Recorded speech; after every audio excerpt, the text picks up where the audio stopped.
Mel, Brandon, great to see you. great to see you, my friend. Hump day. Hump day, hump day, hump day. Camel day.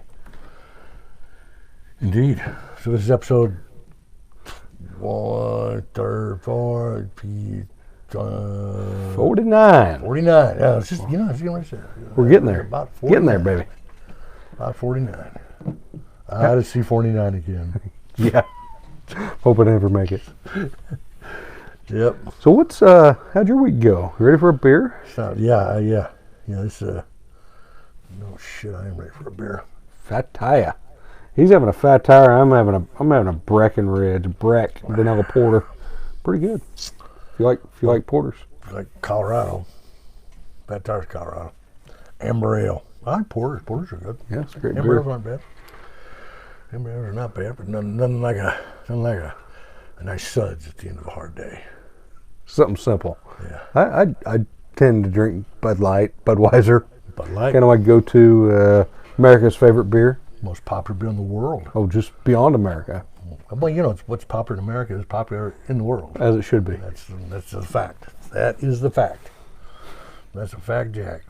But I'll tell you, I was in Chad, which is just the southern end of the Sahara Desert, and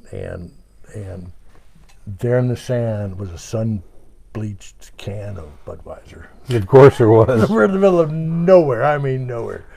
Nothing will even grow in that part of the country, right? No. Inhabitable? It's not inhabitable at all. People trek through it on the silk trails, but you can't live there. I'll be damned. You cannot live there. There's a can of Budweiser. Made in St. Louis, Missouri. So Mel, I want to shoot about hospital tonight. Oh, what's up? So I don't know if you've been following any of these lengthy Facebook threads, and some of them conveniently have gotten deleted, and others have not. But big discussion about. I'm banned from Facebook. Are you? Are you banned right now? Yeah, I'm in Facebook jail. Ah, well, you'll get out some soon. cool tattoos. Yeah, you'll get out soon. Get a spider web of justice, caught in the web of justice. Teardrop. Oh, a couple teardrops. Oh, hell yeah! Now we're talking. Across. Zuckerberg's going down. Yeah. So what's the scoop? Well, the discussion around the hospital is right now is, and I don't know if you all remember, but it was back in, I don't know, it had to be in March sometime, right? COVID crisis hit. Hospital, even if they were open and able to see patients, which they were, kind of locked down effectively by the governor's orders, but unless it was an emergency, but the elective surgeries and such were unable to have them, plus people that was able to attend didn't want to go to the hospital because they're scared to get the cronies, right?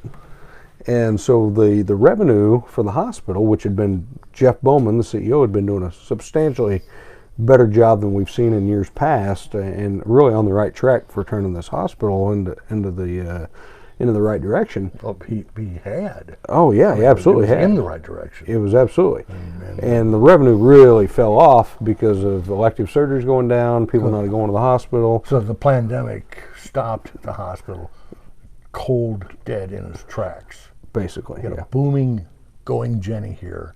Finally getting it going. Finally get going. The scamdemic Beat the hospital down. All right, so. by state decree.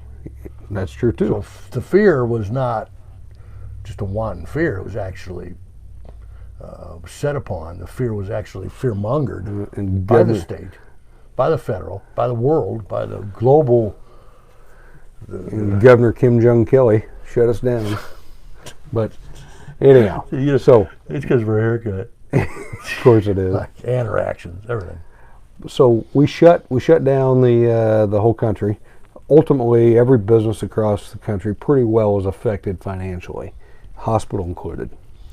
So they come to the city and asked to borrow some money to make payroll. This would have been March. This was, I believe, in March. Nick Hernandez, the city manager, was still here. So we're early into the mandated shutdown. I think so. So that's how fast. And it could have been into April, Mel, but it was just barely if it was. But they hit the skids immediately. Yeah. It went from a going Jenny to just a zero. And they also, sounded the whistles appropriately timed. Saying, boy, if we don't get some revenue, next couple months are going to be sketchy on making payroll. So they did a good job. And so for those of our viewers, Mel, I'm not sure if everybody understands, but the city owns, it is a city-owned hospital. And we often don't refer to it as that because people like Nick Hernandez, our old city manager, didn't like to acknowledge it, but it is. It's a liability that's on the taxpayers and on the city of Ark City. And while liability, it's a potential asset that the city adds to their bottom line. I'm talking about the debt service for it. Oh, the debt service, absolutely. The $20 million in debt. Similar debt service to the water plant. Sure, absolutely, but it's a liability. And so the city doesn't really have a choice when it comes to funding the hospital. We have to fund them because it is a city-owned hospital. Well, shut it down or not shut it down, you're still paying that debt. That's right. You're still paying the debt service. So, point is and it's been resounding over sales tax after sales tax that the people of Ark City want to fund the hospital. I mean, and they've shown it. And they've shown it over and over again. So, not that I necessarily agree with that at all accounts, but that is what the general populace in Ark City, Kansas wants. So, my point is, they come and ask for $1 million to make payroll for a couple months. The city, which ironically, and this I say ironically, it's not really ironic, but the city commissioners, all except for Scotty Rogers, are also hospital board members. They oversee the actions and the finances of Jeff Bowman, the hospital CEO. How did you premise that? The city manager, or the city... How did you premise that? What's the first thing you said about it? Oh, ironically, is what I said. Which would be a detriment. It could be. Okay. I think it has some complications. I'm going for your mindset. The reason I say it's ironically is the same group of people asked the other group of people to loan them money. But the formality of it, that's the way it had to go. The hospital board, which is effectively the city board, there's only one board member difference. So but it's a city entity. It is. So it should be the same people. It's not an argument. It's a have to. Kind of, but it didn't used to be that way, Mel. It used to be a different board member. You see how that worked out. I'm not saying it's wrong. I'm just saying it's kind of fuzzy at times. I don't view it that way at all. I think that's the way it should be done because they're all the same people. But the reason I say it's fuzzy is because oftentimes the hospital chooses to operate it as if it's not city-owned. Well, we're the hospital, we're going to do what I want. That's what the hospital board wants to do. And then the city also treats the hospital, and this partially Nick Hernandez and Kathy Cornwell just really didn't want anything to do with the hospital because it was a liability, not an asset in their mind. And so I'm with you. I'm fine if those same group of people want to operate the city and operate the hospital, but it needs to be all under the city's budget, and it's not, Mel. It is, when you go look at the city finances, the hospital's not even pictured on there. And it is a true liability for the city. And it should all be... The debt service is on there. No, it's not. You go look at their budget, month after month, there's nothing about the hospital on there. When it was a half-cent sales tax, it certainly was. Unless there's a loan to the hospital on there from the city. The hospital cannot be autonomous from the city. It can't be. It absolutely cannot be. We're hand in hand. Well, just like the golf course, like the swimming pools, like the water plant, just like any other department, street department, and they're all in the same. Maybe we should own a city hospital. Maybe we shouldn't. I don't know. I don't care. I don't think we should own one, but we do. But we do. And so my point is, it all needs to be under the same general budget, and Absolutely. It's not. Absolutely, and we're operating as two separate entities, and it creates things that makes them fuzzy. Well, now that I think that was the old mindset. I think the newer mindset is headed toward. I get the feeling, and I don't know what I'm actually. Well, let me get to my argument or my discussion here. So the deal was the city loaned the hospital, which is city owned, $1 million to make payroll. Yeah. The hospital has since got some PPP money, which is I believe to be north of $1 million, and the question is begged. And it's not just me begging this question, but it is something that the CEO and the board members need to be thinking about. Should the hospital begin paying back that money that they borrowed? Well, it's borrowed. Well, here's the thing: it truly was a loan. That's a loan. The intent was that it would be paid back. Now, in the event that what were the terms of the loan? The terms of the loan was to get them through making payroll, Okay. And if and when they get some federal funding, state funding, grant funding, whatever funding, which has since become available, that they would repay the loan. Yeah, but mathematically they can't, because they borrowed the money to make payroll, and they got issued money to continue to make payroll. So the money they borrowed was already spent on payroll. The money they got from the federal government was also being spent on payroll. I don't know. They've yet to recoup anything. But all I know is if the city manager who runs the damn city was completely privy to the finances of the hospital. He is completely privy. Oh, is he? Because it's not on his budget. It's on the hospital's budget. But it's still privy. Yeah, well, Mel, when I was a city commissioner, I wasn't privy to everything. I agree. I know that. They would hide stuff from me deliberately. So absolutely. We brought that up many, many, many times. So my point is, Mel, is that if you guys want to operate as separate entities, then we need to split sheets. But we're not separate entities. You can't. Well, the only way they can do it is sell the hospital. Whether you want to operate or not. Yes, exactly. And so we are stuck with that, and then the budget should be intertwined. And frankly, the only revenue generator they really have is the hospital. Everything else is a taxing incentive or a captured audience, like your water bill, you're a captured audience. Your sales tax, you're a captured audience. But those shouldn't be. Oftentimes, they refer to them as enterprise funds: trash service, water plants, sewer plants, enterprise funds. Enterprise because it's distributed evenly through the city. Yeah, the hospital has nothing to do with an enterprise fund. Exactly. Yeah. Now, any growth in that area could be construed as an enterprise fund, but that would just be a growth stimulus system, not really. Just like we did for Ace Hardware. Yeah, give them a little TIF TIF or whatever we gave them. Yeah, I'm against TIFs. I'm against any. But Mel, anyway, we're back to should they pay the money? Hell yeah, they should pay it back. I think they should, and I think they've got the capacity to pay it back, but it's going to have to be in a incremental, regimented, timely manner. You can't break them to get your goddamn $1 million back. No, and that's not the intention. And I do think that who says they're not going to pay it back? I'm not saying anybody's saying that. I'm just saying now that they were actually got some of those funds, these are conversations that Randy Frazier, the new city manager, needs to be having with Jeff Bowman. And I think the picture is much larger than that, Mel. Because it may be, but I still see it as go ahead. Well, the picture is this: is it is a city-owned hospital, and while Nick Hernandez and Kathy Cornwell never really wanted to acknowledge that before because it was a black eye for the city. Who lent the money?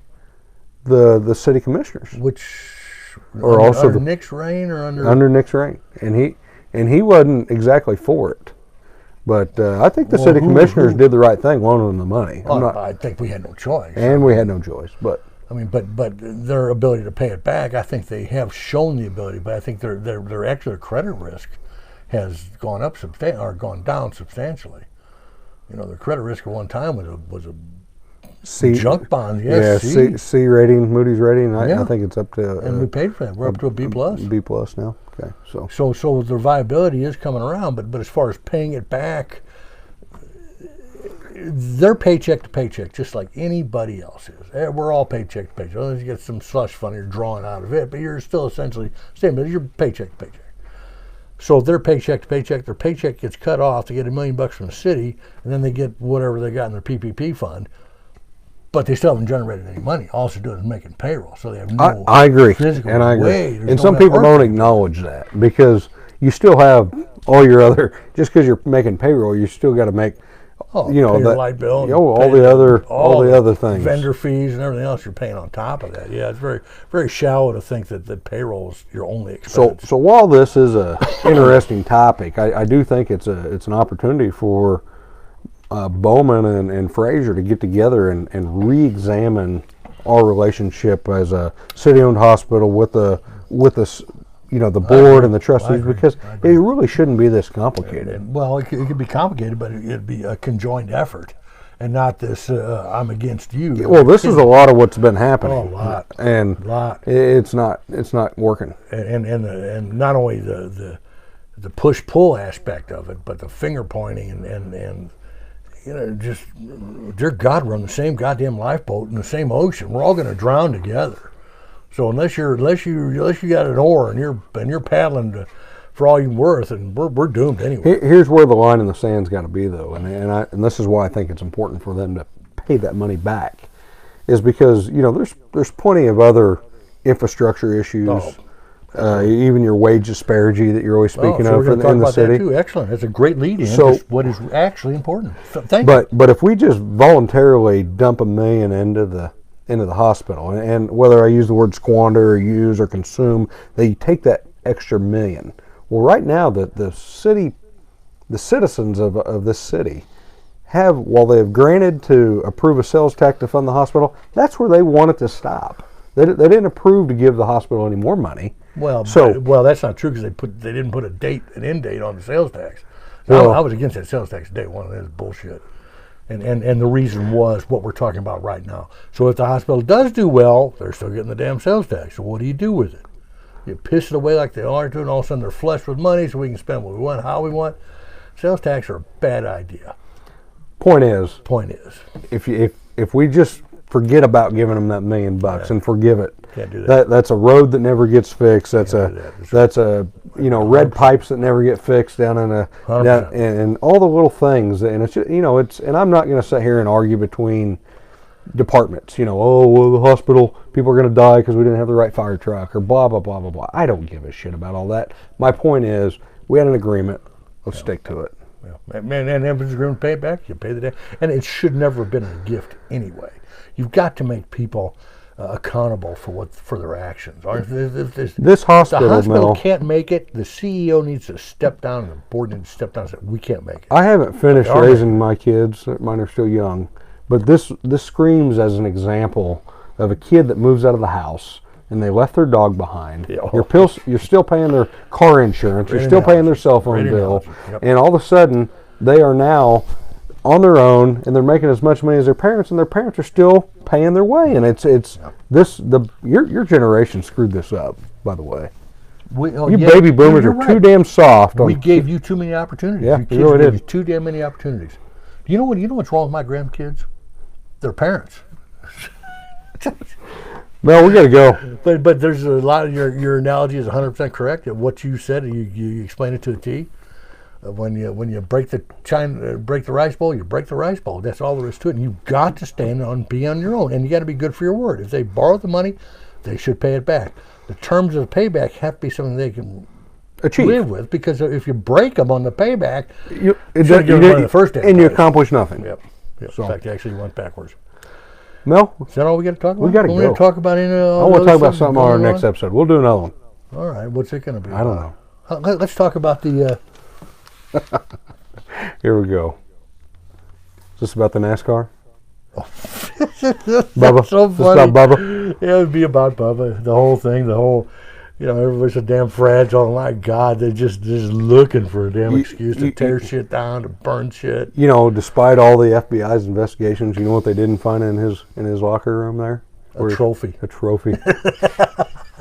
And he's a trophy generation. He's a trophy generation guy. I still don't want a trophy. That'd be hard. Mel, we gotta go. Blam. See you guys. Be good. Balakaja.